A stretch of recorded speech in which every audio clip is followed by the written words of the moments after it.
Welcome to the Deep Dive. Today, we're jumping into a really fascinating book. It might just change how you think about, ambition, desire, maybe even satisfaction. It's called The Molecule of More, Dopamine's Role in Desire and Contentment by Lieberman and Michael E. And our mission really is to unpack why you might feel like you're always chasing something, the next thing. Maybe a better job, more success, or, let's be honest, even just endlessly scrolling on your phone. We want to see what the science says about that chase. Yeah, and what's really surprising here is how this book totally reframes dopamine. We mostly hear about it as the pleasure chemical, right? That's the common idea. Right, yeah. But this research, it suggests something pretty different. Dopamine isn't actually about the pleasure of having something. It's the molecule of desire. It's what fuels our ambition, our imagination, that constant craving for something new. Whoa, okay. That's a big shift. So it's about the wanting, not the having. So what happens then when we actually, get the thing we were chasing? Does dopamine just check out? Pretty much, yeah. That's the core insight. Dopamine pushes us forward, drives innovation, makes us seek growth, absolutely essential stuff. But the moment you get what you wanted, that promotion, the new car, even just finishing a task, dopamine's already moving on. It's scanning the horizon for the next target. That's why the thrill fades so fast. It fundamentally doesn't let us sit and feel truly content with what we've got. It keeps us wanting. Okay, that sounds a little bit like we're wired for constant dissatisfaction. Kind of bleak.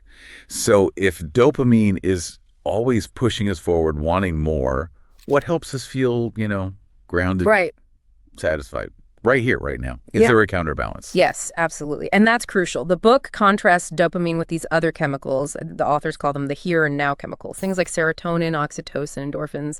Right. These are the molecules that foster contentment, connection, help us appreciate the present moment. So life is basically this constant tug of war, dopamine pulling us toward the future, and these here and now chemicals trying to anchor us in the present. That's a really helpful way to think about it, a tug of war. Yeah. Can you give us some real world examples? How does this push and pull actually shape our lives? Because it sounds like it's everywhere. Oh, it is. Once you see it everywhere.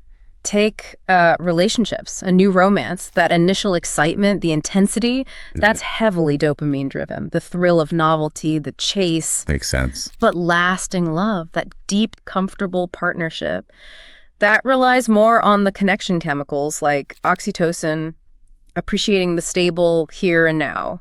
Or think about addiction. That's almost a textbook case of the dopamine system going haywire. Right. The pursuit of the drug or the behavior gives this huge dopamine hit, but the satisfaction, if any, is super fleeting. It traps people in this endless loop of wanting, not really enjoying.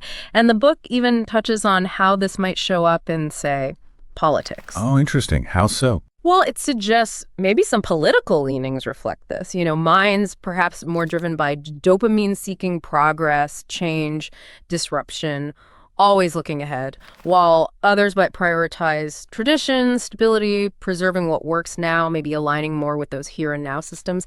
It's just a lens, but a fascinating one. Wow. Yeah, that really puts a different spin on things.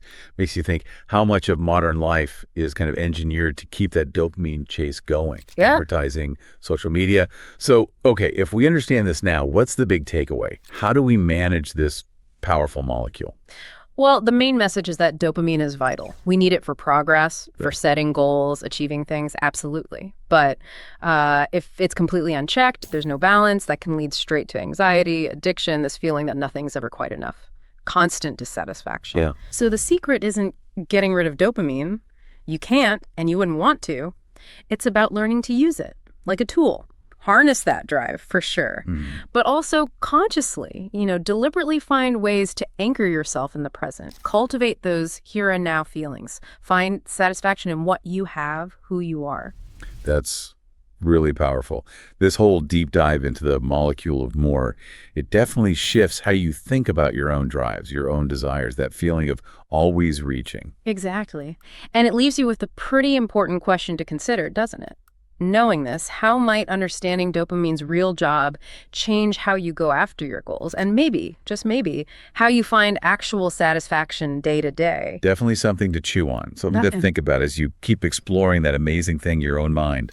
This video is presented by International Psychology Association.